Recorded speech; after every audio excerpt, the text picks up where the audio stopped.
What's up everyone, Bradley Jack Design here with another design breakdown. This time I'm going to break down what it took to create this jersey swap of Obi Toppin. So the NBA had the draft lottery and the Bulls got 4, so I wanted to hypothetically see what it would look like if Obi Toppin was drafted by my beloved Chicago Bulls. So this is the final result. I don't do jersey swaps a lot of the times, but this was just a fun experiment to do, just to see if I could do it really. So I'm going to show you what it took to create this. Now, a lot of what I did was in a separate file that I then imported to this because I have some effects on the jersey swap itself. And that's to glue everything together a little bit. So you can see over here on the side, I have a ton of layers that are on here. So here's most of the swap. This is the photo I started with, blurred out. So I got a nice photo from someone that actually works at UD. And I have the photo here, and then I put some players in the background that are just blurred out. A little bit of selective color to tweak the color of the jerseys. That's something I recommend you do if you do a jersey swap. Go ahead and put something in the background that's going to be more realistic to that player. So if I had this at UD Arena, it wouldn't make much sense, but if I have it at the United Center, it makes way more sense. So here's a bunch of editing we did, but most of the swap is in this file here, which is this.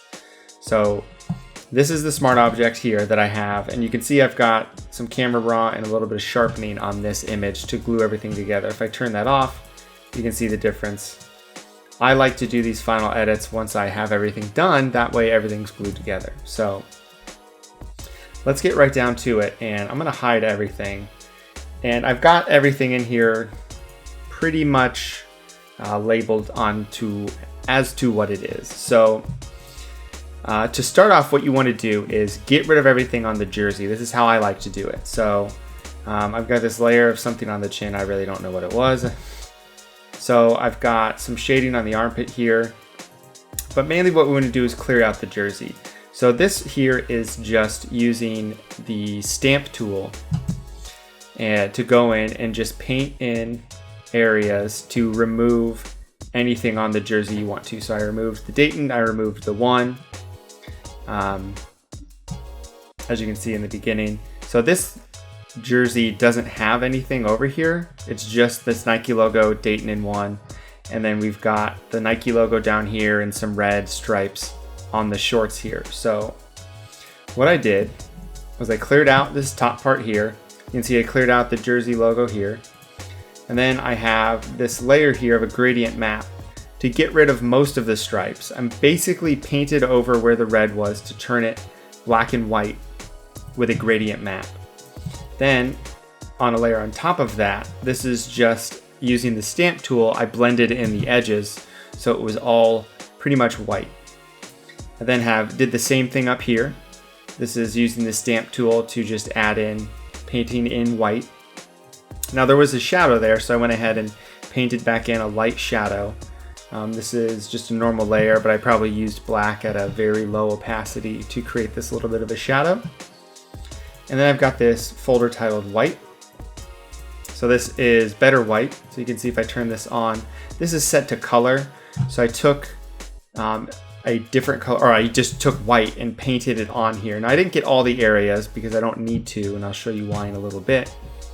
But I have it set to color, and I went ahead and just painted in here with a brush set to color to turn it a more pure white instead of whatever the cream color of the lighting in the arena turned it into. I then have another layer on top of this, which is better white, where I believe I just went to the yellows, and turned the saturation down all the way, and I selected anything that was this color white, or this color yellow. So you can select this color yellow, and I have that masked to not affect his arms, because if I go here and I disable this layer mask, you can see the whole thing's white, except for his mouth, which is a little bit red. So I masked it to just these areas. So now we've got this plain looking white jersey. So on top of that, I then have a gradient map using the Chicago Bulls red, which is masked to just the jersey area, and now we have a red jersey. So you can see these are the settings I have. Let me grab the gradient editor. So this is just a standard black to red, no other edits on where everything was adjusted to make this red jersey. So once you have the basic jersey, what you need to do is start recreating the new jersey you want to use. So I have here a photo of some short stripes. So this is sort of what the Chicago Bulls shorts look like. And this is a photo. This is a smart object on smart object. This is just a photo of like Lauri Markkanen. Yeah, it's Wendell Carter Jr. and Lauri Markkanen. So I went, oh, this is a similar angle to what I want right here in the NBA logo. So I went ahead and I just clipped out that area, saved it as a smart object. And then I tweaked it a little bit, rotated it, and I have this smart object here. And I use Puppet Warp. And if you use Puppet Warp, what you can do is you can set these points and basically manipulate wherever you want this to be. So you can set all these anchor points and then you can move them around to match where the jersey or where the line would go on the shorts. So that's what I did there. I did the same thing on the other side. So you can see I've got another short stripe. I've got the center of it because the middle of it is slightly different. The stripe doesn't go all the way over. And then I have a little bit of a darkening to darken up that area because it didn't match the rest of the jersey. So we've got the shorts. The shorts are actually the hardest part of this, to find good shorts photos. So once you have some of the shorts done, I've got other stuff on here. So like here's the NBA logo. And then you'll see on here, I have this shadow on here a lot. So what this shadow is, let me turn this into a smart object for no reason, just so I can show you what it is. So this is what the shadow is. So basically what I did was I took the photo, and you can see I've got some stuff in here already later where it says Bulls. I have the basic photo of his jersey with a gradient map that I then rasterized. So I basically have these shadows on the wrinkles and the shadows from the original photo. So I do that so you can have all of this stuff match. So if you put something on top of this, you can then throw the shadows back on top of it. So that's what I did here. So I've got some arm trim here. So this again, I used Puppet Warp. If we open up this arm, you can see it's the same photo I used before of Lauri Markkanen and Wendell Carter Jr. I just sort of really crudely clipped around where the arm is, and then I faded in where the red is. So we've got that on here, faded around. I used the Puppet Warp to warp it around the edge of the jersey. I then lightened the top a little bit because it was a little dark, and then I darkened the bottom a little bit because it was a little too light. And then I did something here tiny at the top, I don't really know, but I'm going to turn it on. And then I have the shadow. So you can see here, this looks terrible. Like there's, and this is real rough, like this looks bad. But if I turn the shadow on, it completely blends in now. A little bit next to the arm, but we can fix that later. But zoomed out like this, you can't really notice it. So that's why I use this shadow on a lot of this to add the natural lighting to match the source of what I was using. So then there's something here on the arm up here at the top. Can't really see what it is, but I did it for a reason. So I got the NBA logo down here, and I've got that shadow. It actually was turned off, so I kind of broke it. So let me multiply it again. So I can turn that on and then turn that on to darken it. So you can see it just makes it look more natural. It's not sitting on top of the shorts, it's part of the shorts. So then I've got some neck trim on here. So this again is a little piece of neck trim and then the other piece of neck trim. And this is using the neck from that Lauri Markkanen photo that I used. So it's all about finding the right photos that kind of match how your player is positioned.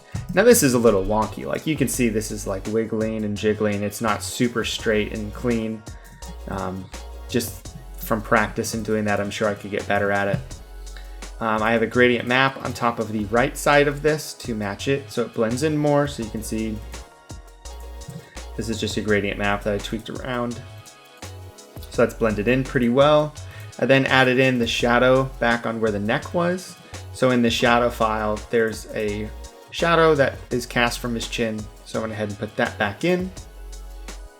And then the main thing is this big old Bulls logo with the same shadow on top of it. So you can see how much of a difference, like here's regular Bulls. I put the shadow from the original image on it, and then look at that. Looks great. And this is even blending in with the shadows of the original photo, and that's using a displacement map. So let me see if I can find actually the displacement map that I used, because the displacement map is what I used to displace the top logo there. So I don't know if I have it readily available. Nope, don't want that. Bear with me. All right, well, I don't have it. But basically what I did was I took, basically I took this shadow that I had, the same shadow smart object, this here, blurred it a little bit, saved it out as a displacement map. So then I went in here, lined this up, tweaked it so it looked a little bit perspective, and then I've got a displacement on here of just -5. And then when you select that, it's going to then warp it. So if I turn this off and turn it back on, you can see the difference. And the displacement definitely does a lot to help make a realistic jersey swap. And I did the same thing for the number. I've got a number on here, use the same displacement. And the number is, I think, from a Derrick Rose photo I found. Then I've got some shading on top, a little bit of darkening manually from where the shadow is, and then the same shadow layer on top of it. And all the shadow layers are set to multiply. So only the dark areas are shining through. So I have just like crude Nike logo on here, shadow on top of that twice, but there's not really much of a shadow on it. There's better ways of finding. I could have found a Nike logo. This is literally just a vector Nike logo. I could have found one on an existing jersey. But again, this is just like me playing around for fun. So then I've got Bulls on the shorts. So in this crease here, this is what the Bulls shorts look like. And this is just clipped out. You can see from another photo.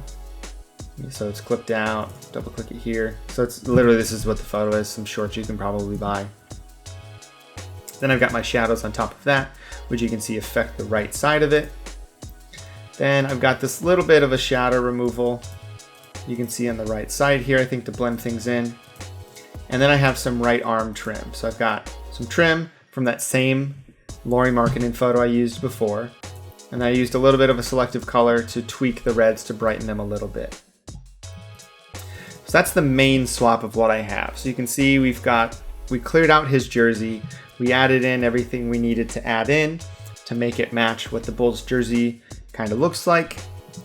So then we have it in our setting here. So this is what it looks like here in the setting. And then we've got a bunch of stuff on here that I did.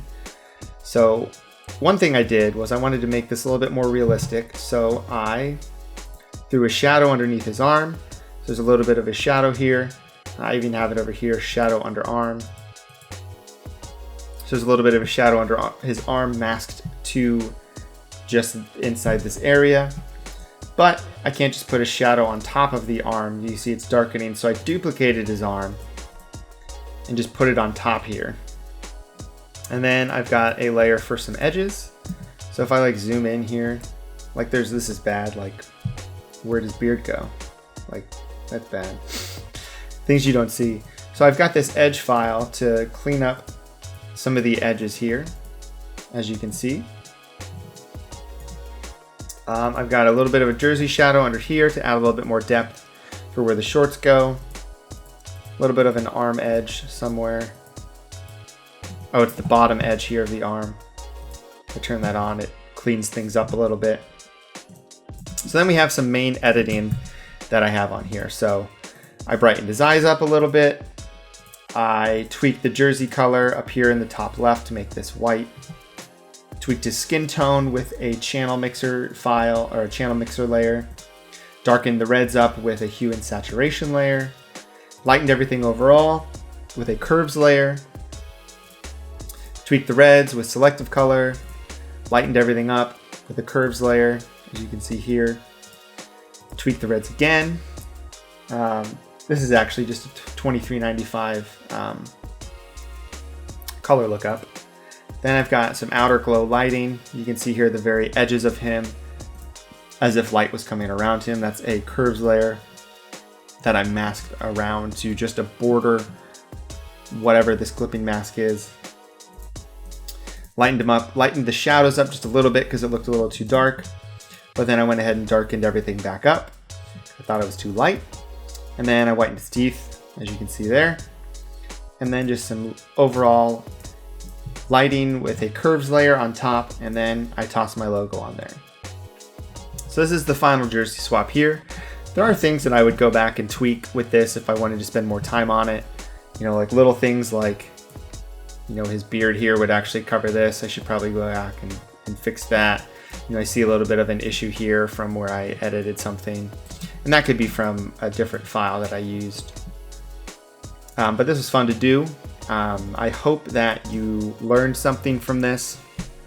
Learning how to use the stamp tool is important, and how to do this. Learning how to use the puppet warp tool is going to help you with jersey swaps as well, as I think. And displacing objects on top of the fabric to make it look like they're flowing with it is definitely a must-do as well. So I hope you got a lot out of this. Leave a comment below if you learned something from this, and let me know what you're going to take and try and use in your designs or your jersey swaps. And other than that, just make sure to like and subscribe. Thanks.